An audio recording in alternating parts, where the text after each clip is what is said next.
perbedaan perekonomian dua sektor dengan perekonomian tiga sektor yaitu terletak pada unsur pemerintah. Jadi pemerintah sudah ikut campur tangan di perekonomian di tiga sektor. Oke. Di sini adalah flow dari perekonomian tiga sektor. Kalau yang dua sektor kemarin tidak ada pemerintah, yang dua sektor kemarin hanya perusahaan sama rumah tangga, di sini yang tiga sektor sudah ada pemerintah. Oke. Jadi saya sedikit menjelaskan flow dari perekonomian tiga sektor. Nah, ini hubungan perusahaan sama pemerintah ya. Ini ada flow-nya untuk perusahaan dan pemerintah. Oke. Pemerintah di sini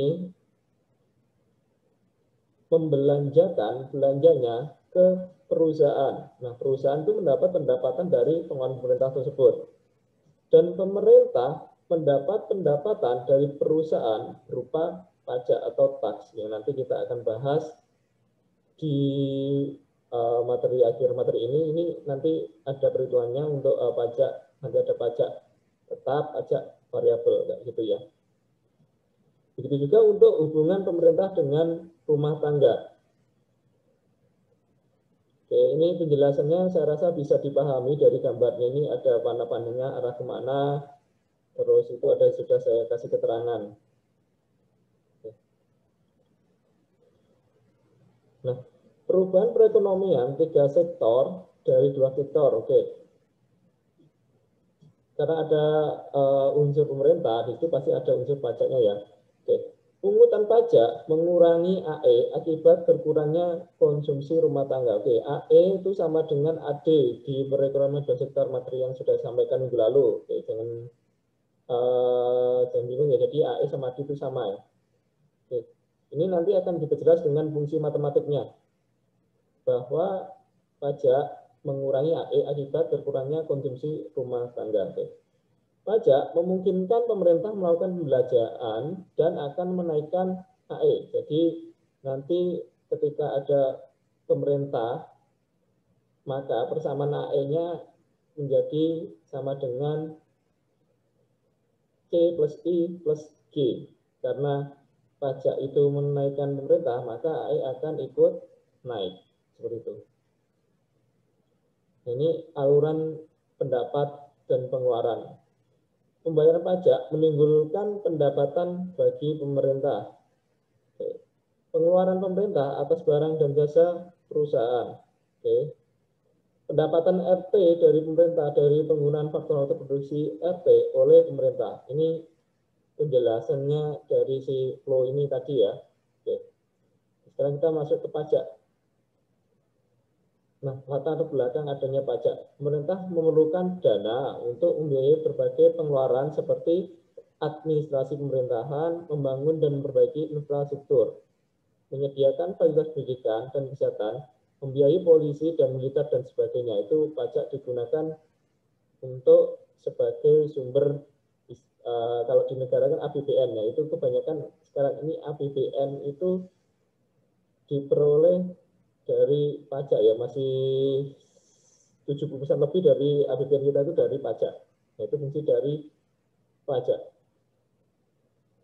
Nah, ini jenis pajak berdasarkan pengumpulannya, pajak langsung sama pajak tidak langsung. Nah, untuk pajak langsung contohnya yaitu adalah pajak pendapatan. Sedangkan pajak tak langsung itu pajak yang pembebanannya dapat dipindah-pindahkan ke lain. Misalnya untuk seperti pajak impor BPN. Ini bentuk-bentuk pajak pendapatan. Ya, ini pajak regresif, terus pajak proporsional, pajak progresif. Oke, ini nanti kita akan pelajari ya. Ada pajak proporsional, pajak progresif, pajak regresif. Itu ya. Kalau yang regresif itu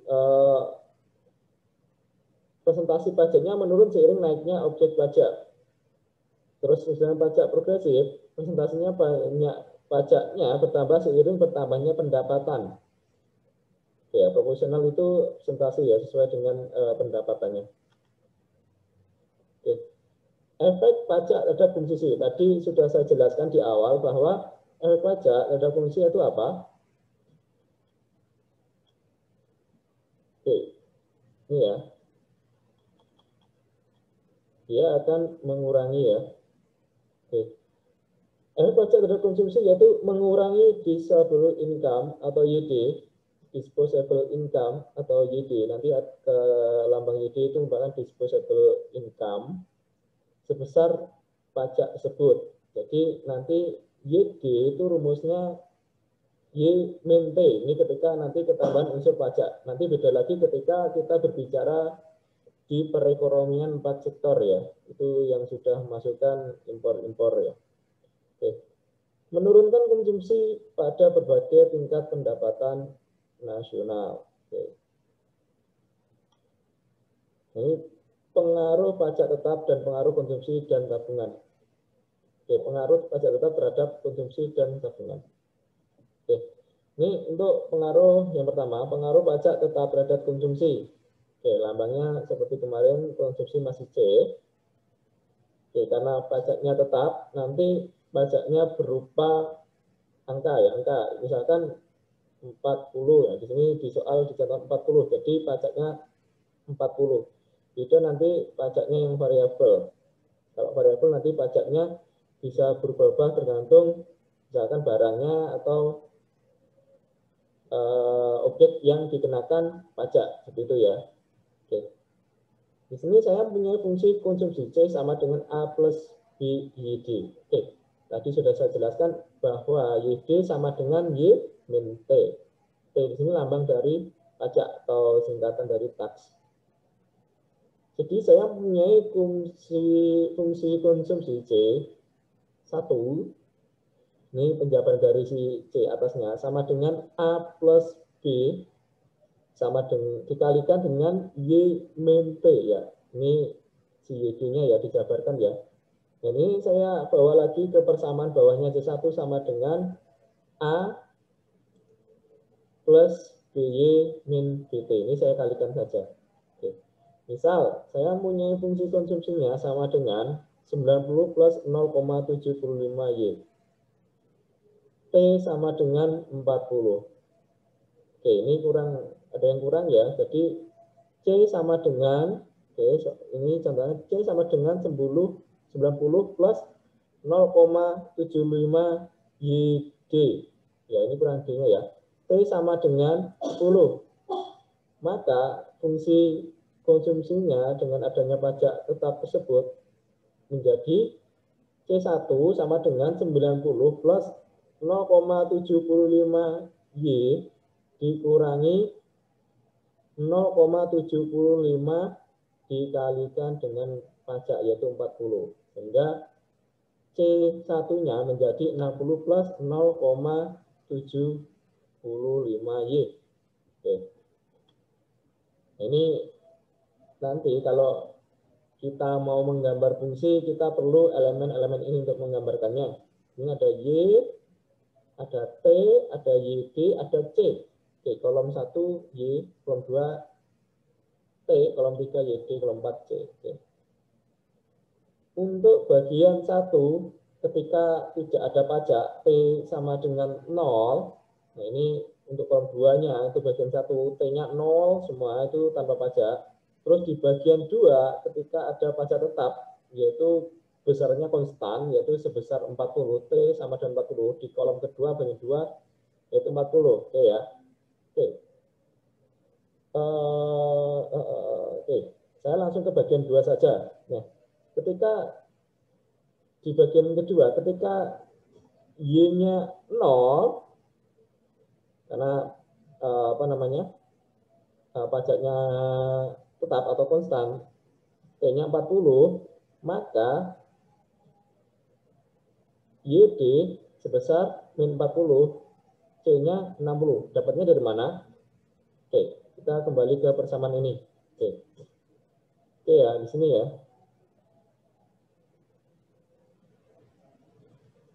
Oke.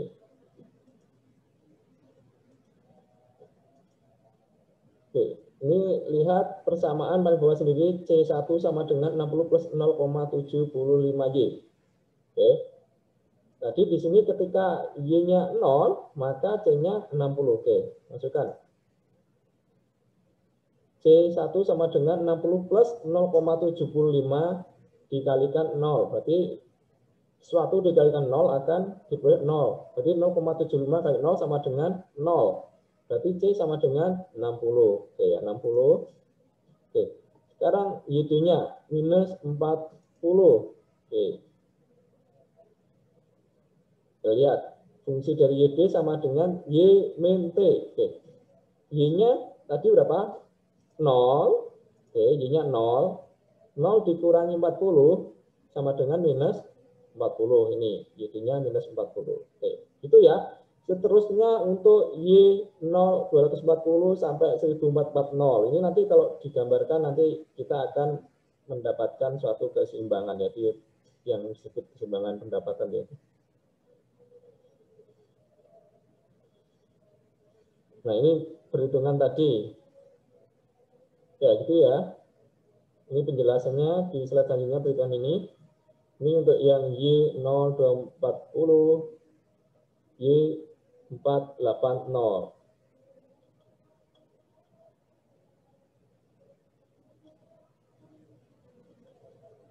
Ini untuk yang setelah kena pajak ya, fungsi yang perhitungan ini. Ini yang atas itu bisa dilihat fungsi yang tanpa kena pajak. Oke. Ini pengaruh pajak terhadap konsumsi. Nah, ini gambar dari keseimbangan pendapatan. Oke. Yang A itu merupakan fungsi tanpa adanya pajak. Oke. Jadi konsumsinya terletak di titik A ya. Jadi A itu yang atas. Coba lihat di garis yang C, di C itu ada A, itu C sama dengan A plus BY, itu adalah fungsi konsumsi ketika belum adanya pajak, itu di titik A. Nah, ketika adanya pajak, maka konsumsi akan turun dari A menuju min PT plus A ini. Oke, jadi pajak itu menurunkan konsumsi ya. Jadi nanti keseimbangannya, keseimbangan nasional akan bergeser ke kiri. Oke, itu ya. Nah, ini kan yang A itu keseimbangannya CY-nya itu lebih kanan ketimbang fungsi C yang sudah kena pajak. Keseimbangannya CY-nya itu di kirinya, gitu.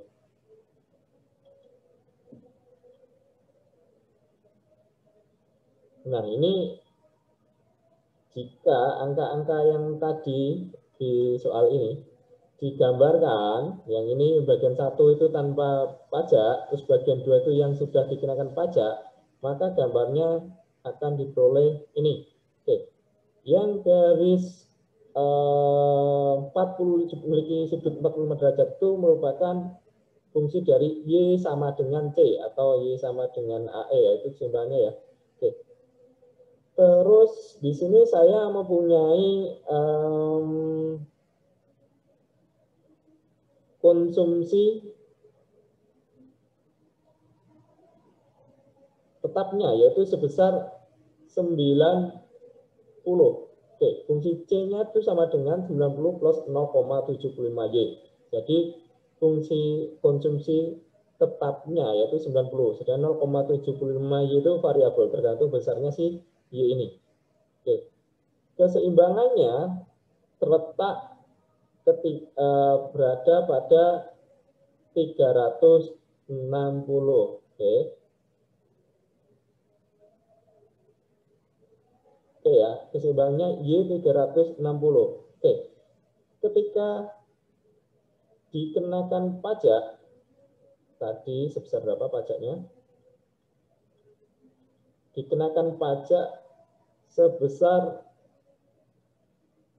40, karena tadi kena efek CYD, 40 dikalikan 0,75 menjadi 30, jadi berkurang si konstannya tadi, fungsi konsumsi tetapnya berkurang 30. Jadi 90 dikurangi 30 menjadi 60. Jadi titiknya dimulai dari 60. Oke.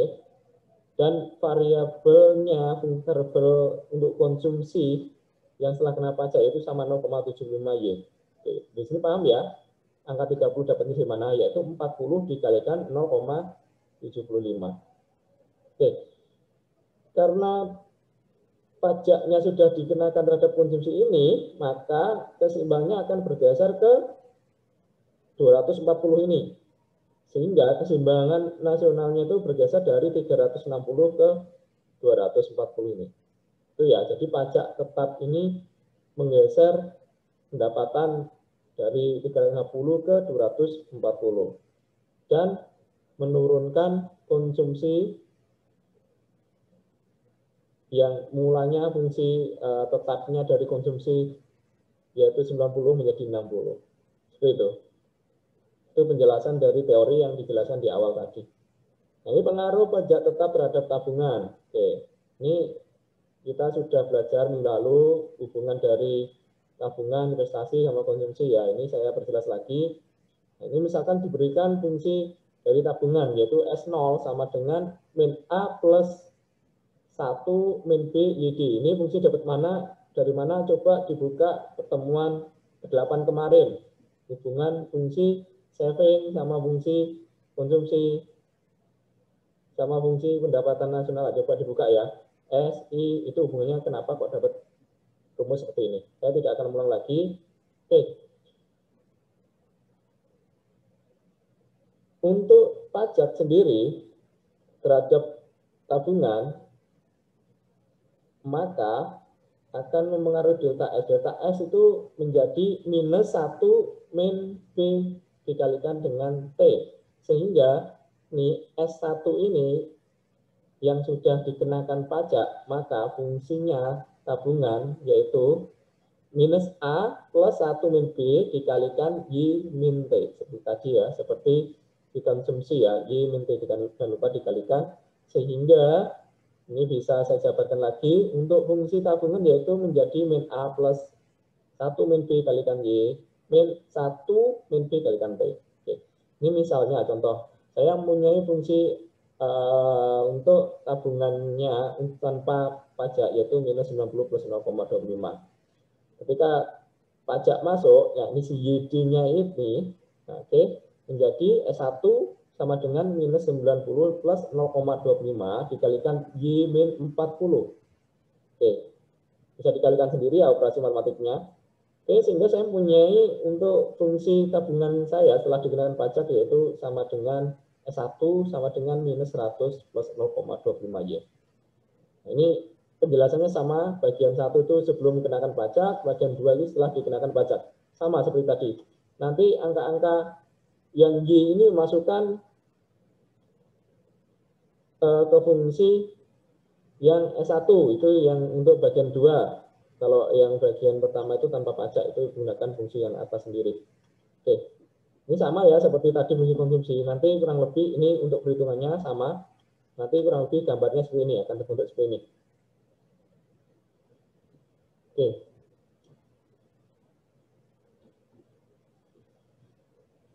Nah, di sini ada dua gambar untuk S. Yang bawah itu fungsinya S minus 100 ditambah 0,75Y. Oke.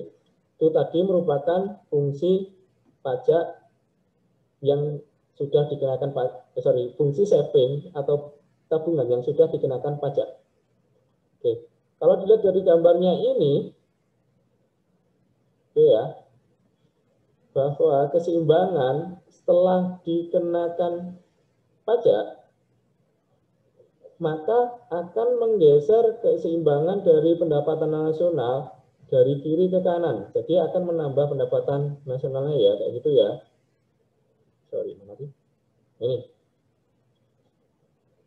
Nah, ini yang atas itu S sama dengan minus 90 plus 0,75 yaitu fungsi saving tanpa dikenakan pajak. Oke. Keseimbangannya terletak di angka 360. Ketika dikenakan pajak, maka keseimbangannya bergeser ke kanan menjadi 400. Ini perhitungannya sama seperti konsumsi tadi, cuman ini objeknya saving, yang tadi objeknya konsumsi. Itu ya. Ini kalian harus ingat, kemarin sudah belajar MPC, MPS itu apa. Coba dibuka slide pertemuan 8 itu MPC itu apa, MPS itu apa. Oke, kecondongan konsumsi dan menabung. Oke, MPC dapat dicari dengan delta C per delta Y.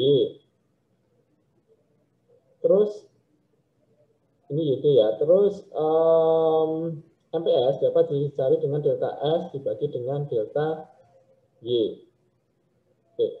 MPC ditambah MPS nilainya harus 1. Oke. Itu ya.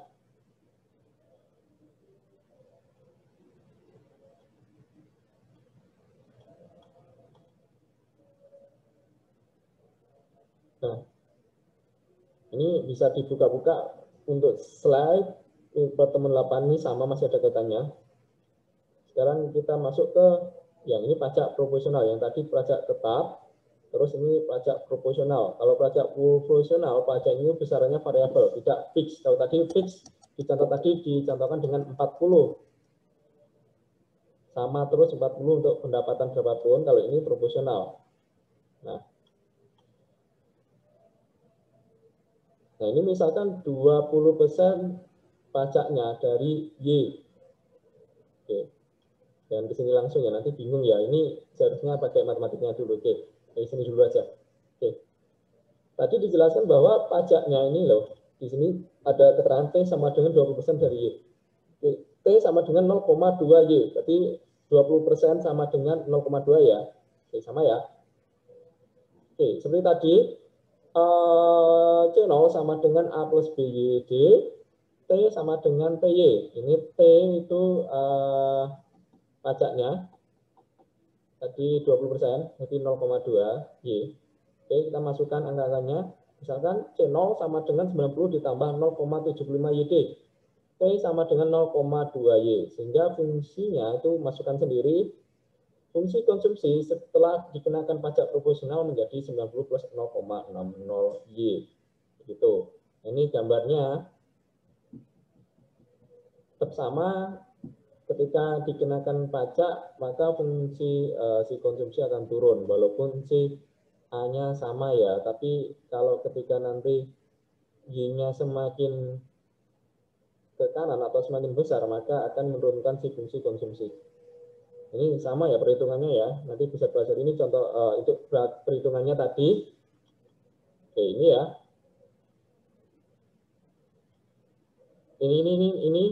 Ini keterangan dari si ini, biar nggak bingung ya. Tadi tak balik, kalau yang pertama tadi udah benar urutannya, ini tak kebalik.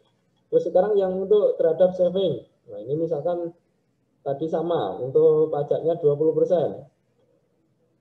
Oke, pajaknya 20%, maka fungsi savingnya yaitu langsung ke contoh soal, S0 sama dengan minus 90 plus 0,25 YD, sama seperti tadi. Akan tapi untuk T-nya 0,2 Y, karena pajaknya pajak proporsional. Maka saya peroleh untuk fungsi savingnya yaitu sama dengan minus 90 plus 0,20 Y ini. Oke, sama perhitungannya, ini nanti diperoleh ini. Oke ya, sama seperti atas tadi. Ini gambarnya. Itu juga apa namanya?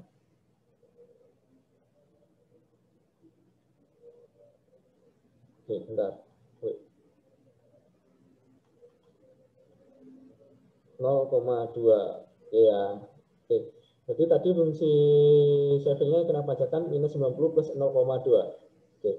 Sama ya, seperti tadi ya. Maksudnya fungsi yang sudah dikenakan pajak yaitu S sama dengan 90 plus 0,2 Y, itu keseimbangannya itu di kanannya fungsi saving sebelum dikenakan pajak. Jadi ketika sudah dikenakan pajak, pendapatan si Y-nya itu bergeser ke kanan. Seperti itu. Ini sama keterangannya seperti konsumsi, saya tidak mengulang lagi karena ini hal yang sama.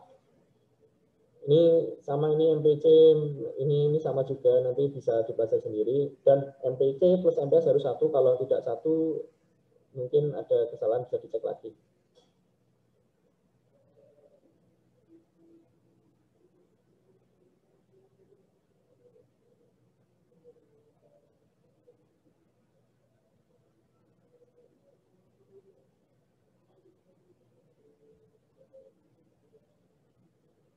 Oke, nanti ini bisa dicek untuk yang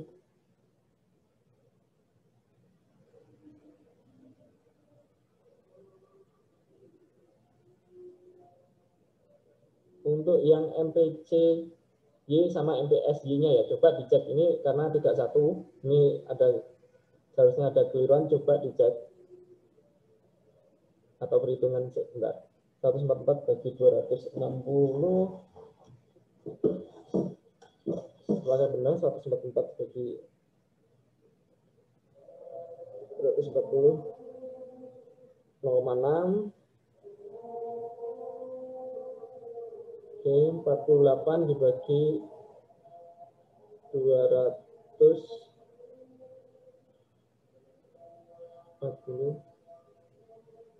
Oke, ini terjadi kesalahan di MPCY sama MPSY ini, coba dicari kesalahannya di mana. Ini ada di sini nanti. Oh ya, sorry, ini.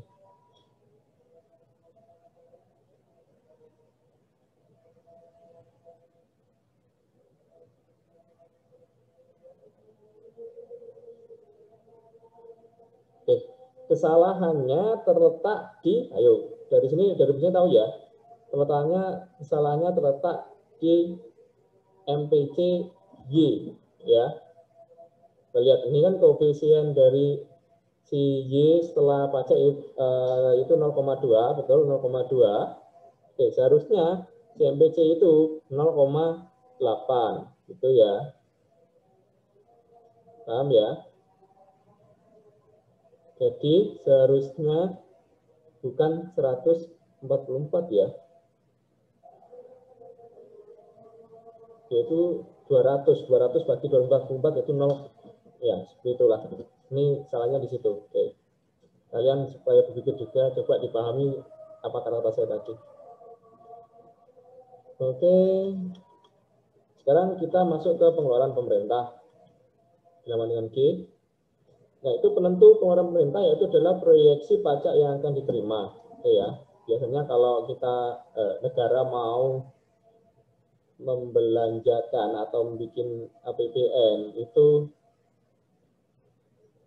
untuk merancangnya itu digunakan proyeksi pajak karena APBN itu kebanyakan menggunakan duitnya pajak untuk itu. Oke, tujuan ekonomi yang ingin dicapai, terus politik dan keamanan, itu adalah penentu pengeluaran dari pemerintah. Oke, ini keseimbangan ekonomi 3 sektor.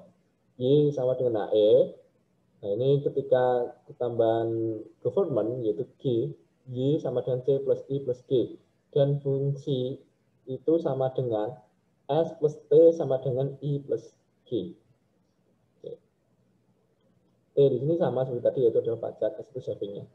Oke. Contoh keseimbangan pada pajak tetap. C sama dengan 90 plus 0,75 Y. I sama dengan 120, G 60, T 40. Nah, ini Y-nya berapa? Udah ya, saya nyariin ini sama seperti minggu lalu. Y sama dengan C plus I plus G. Nanti diotak-atik aja, nanti ketika diotak-atik nanti akan ketemu si nilai Y-nya. Maka Y sebesar 90, menggunakan persamaan yang kedua, I plus G sama dengan S plus T, itu sama Y sama dengan 160. Kalau hasilnya beda berarti perhitungan yang salah. Nah, gitu.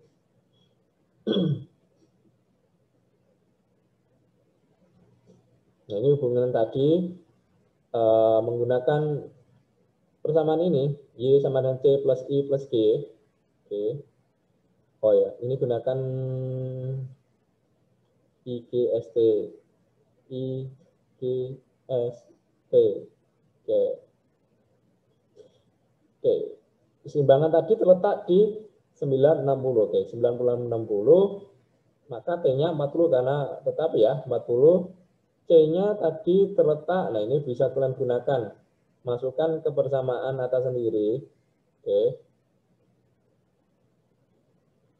Fungsi C. Nah ini. C.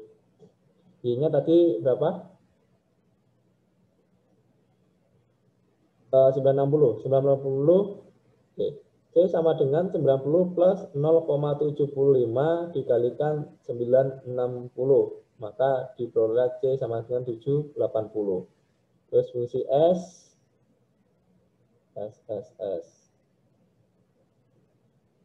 Nih, kan oke.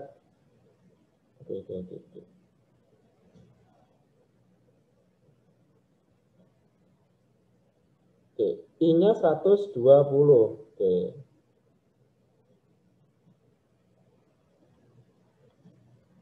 I-nya 120 konstan. Nah, nanti ketika I-nya sudah diketahui kan konstan 120, G-nya tadi T-nya konstan juga 40, terus G-nya konstan 60, maka dapatlah si S. Oke. Ketika di kondisi yang seimbang tadi, I-nya 120, G-nya 60, terus T-nya 40, maka S-nya sebesar 140. Itu ya. Karena Y sama dengan E sama dengan AN-nya 960, seimbang. Itu ini angka-angka ini diperoleh. Ini gambar dari pengeluaran agregat versus si pendapatan nasional. Oke. Seperti biasa itu garis yang membentuk sudut 45 derajat itu merupakan Y sama dengan AE. Di sini kita mempunyai fungsi C plus I plus G sama fungsi C sama dengan 60 plus 0,75Y. Oke, yang C 60 plus 0,75Y itu belum ada unsur government-nya atau G-nya. Sedangkan yang atas ini sudah kena si G-nya atau si fungsi si efek dari si government-nya. Oke. Di sini tanpa adanya government, ketika Y-nya 0, maka konsumsi tetapnya yaitu sebesar 60. Nah, ketika ada konsumsi government, ketika nanti fungsi Y-nya 0, maka konsumsi tetapnya yaitu 240 karena ketambahan konsumsi dari si pemerintah. Oke, di sini kena tambahan sebesar 180. Dapatnya dari mana? Ayo.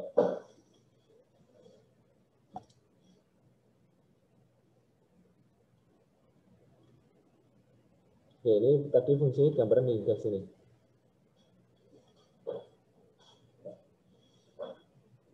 Dapatnya yaitu dari 120 ditambah 60 karena ketambahan I sama G. I-nya 120 tambah G-nya 60 jadi 180. Itu ya. Mana tadi? Nah, jadi dengan adanya unsur G itu menaikkan pengeluaran agregat yang dari 60 ke 260 tersebut.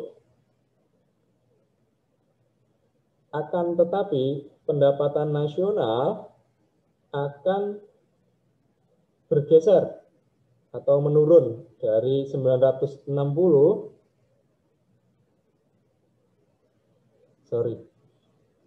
Begitu juga pendapatan nasional akan bergeser ke kanan, yaitu naik dari 240 ke 960.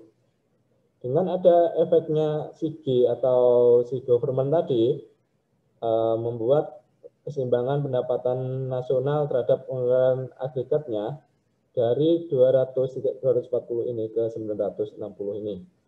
Itu ya, itu efek dari si G tadi, si government-nya. Oke, jadi efek government itu menaikkan pengeluaran agregat dan menaikkan pendapatan nasional. Nah, ini untuk suntikan bocoran. Oke.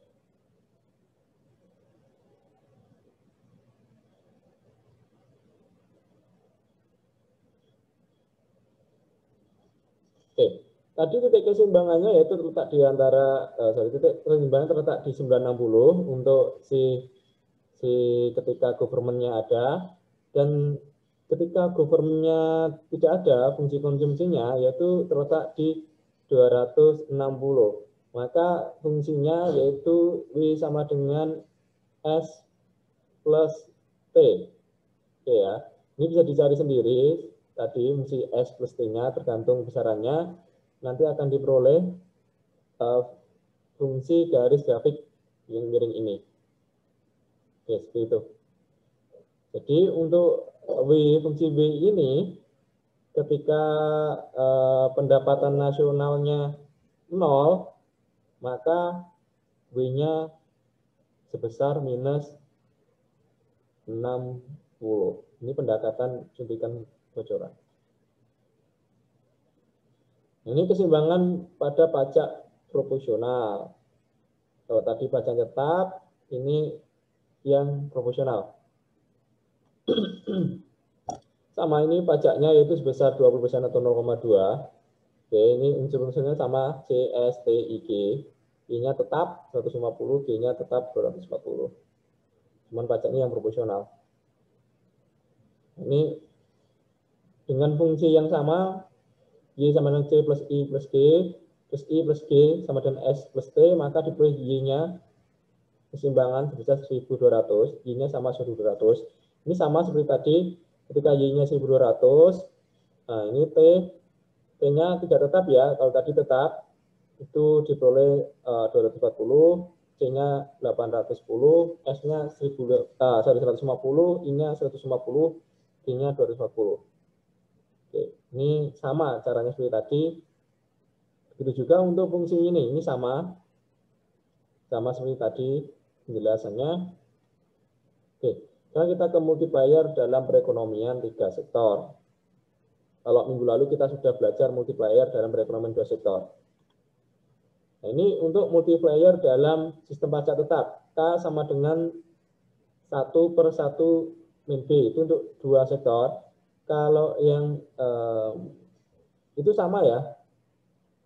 Jadi untuk multiplier 2 sektor, 3 sektor untuk pajak tetap itu sama, K sama dengan 1/1 min B. Nah ini yang untuk yang kedua itu adalah multiplier dalam sistem pajak proporsional. K sama dengan 1/1 min B plus BT.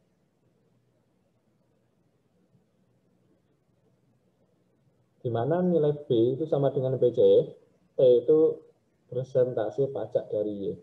Oke, MPC itu apa, MPS itu ada apa, itu bisa kalian buka si PPT minggu lalu, nomor 8.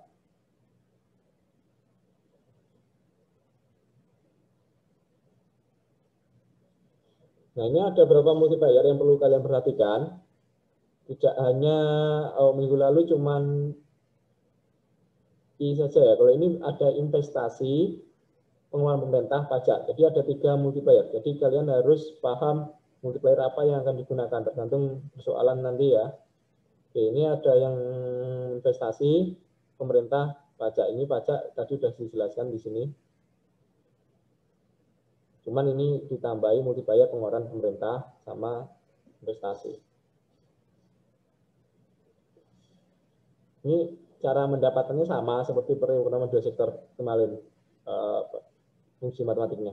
Oke, ini langsung saja kita ke contoh soal. Oke. Pendapatan nasional potensial atau pendapatan nasional yang akan dicapai pada tingkat konsumsi tenaga kerja penuh 800 juta. Pada tahun itu, pada tahun itu pendapatan nasional yang sebenarnya dicapai 750 juta.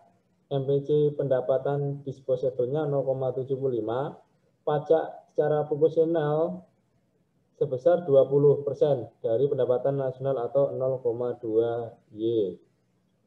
Oke.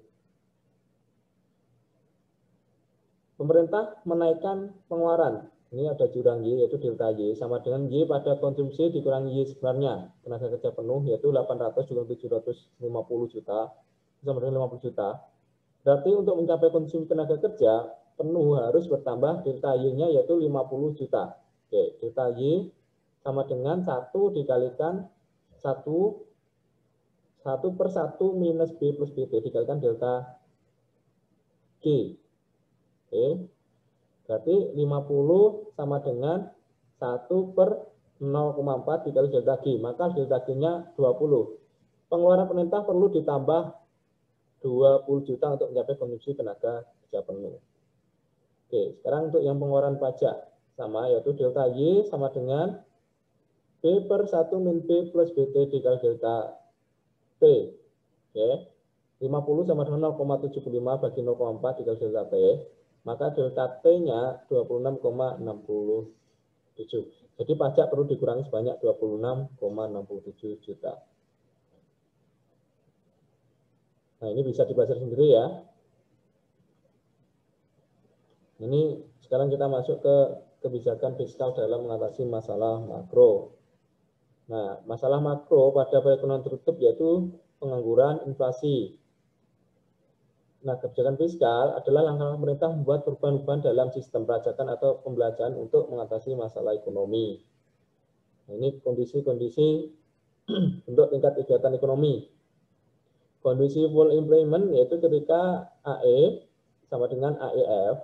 Pengangguran terjadi ketika AE sama dengan AE kurang dari AEF atau Y kurang dari YF.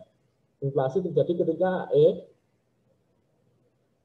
lebih besar dari AEF atau Y sama dengan lebih besar dari YF. Itu keterangan di bawah itu apa AE, YEF gitu. Nah, dari ketiga ini kondisi yang ingin kita penuhi mana? Full employment, pengangguran, atau inflasi? Yang full employment ya. Oke.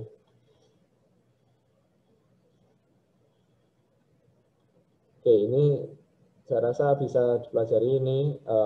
Yang penting dari pertemuan kuliah hari ini, kalian harus paham mencari keseimbangan pendapatan ataupun penggunaan multiplier effect seperti itu. Oke, itu materi pertemuan hari ini.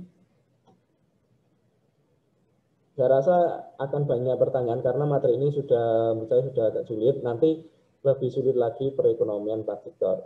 Kalau misalnya ada pertanyaan, saya persilakan di WA grup ya. Gitu. Oke, terima kasih. Assalamualaikum warahmatullahi wabarakatuh.